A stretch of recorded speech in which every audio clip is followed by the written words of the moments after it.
Bonjour, donc je vais vous présenter l'interface d'administration de WordPress. Vous l'avez à l'écran, une fois que vous vous êtes connecté, c'est cette page qui s'affiche. Elle est composée de trois grands éléments. Le premier élément, c'est un premier menu de navigation, c'est la barre verticale qui est en haut.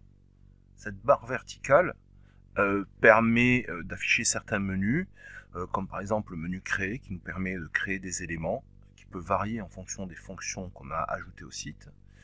On a la fonction pour se déconnecter. Et cette barre de menu a la particularité d'être présente partout sur le site, que ce soit en front office ou en back office, une fois que nous sommes connectés à l'administration. Je reviens sur le tableau de bord. Nous avons un deuxième menu, un menu vertical, qui est donc sur la droite de l'écran, qui nous affiche toutes les fonctionnalités présentes sur notre site. Là aussi, cette barre de menu peut varier en fonction des extensions qui sont installées sur notre WordPress.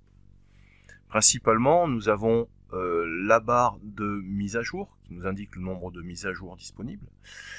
Donc là, j'en ai 8. J'ai dit la barre, l'item de menu de mise à jour. Nous avons l'item de menu des articles, qui est là pour gérer toute la section blog.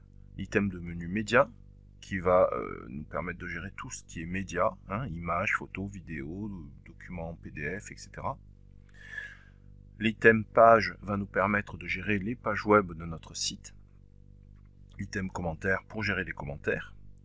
L'item projet a été ajouté par le thème Divi qui a été installé. Il nous permet de créer des portfolios. L'item apparence, c'est la gestion du thème, la gestion du menu, la gestion des widgets. C'est une des parties qui va nous permettre de customiser l'apparence de notre site. L'item extension va nous permettre de voir et d'ajouter des extensions à notre site. Par extension, il faut entendre plugin, fonctionnalité. L'item utilisateur va nous permettre de gérer les utilisateurs. Les deux items outils et réglages vont nous servir à la configuration du site. Ensuite, nous avons Brenda qui correspond à un plugin, une fonctionnalité additionnelle qui a été ajoutée. Idem pour Hummingbird Pro et idem pour Divi qui est une fonctionnalité qui a été ajoutée par le thème. Troisième élément, le corps de page.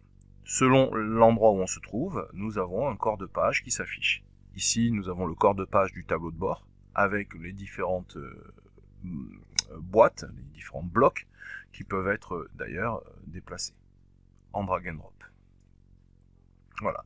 Si je me retrouve sur l'item article, donc qui correspond encore une fois aux articles de blog, je vais avoir dans le corps de page la liste de mes articles de blog. Et si j'édite par exemple un article de blog, sur le corps de page, je vais avoir l'éditeur.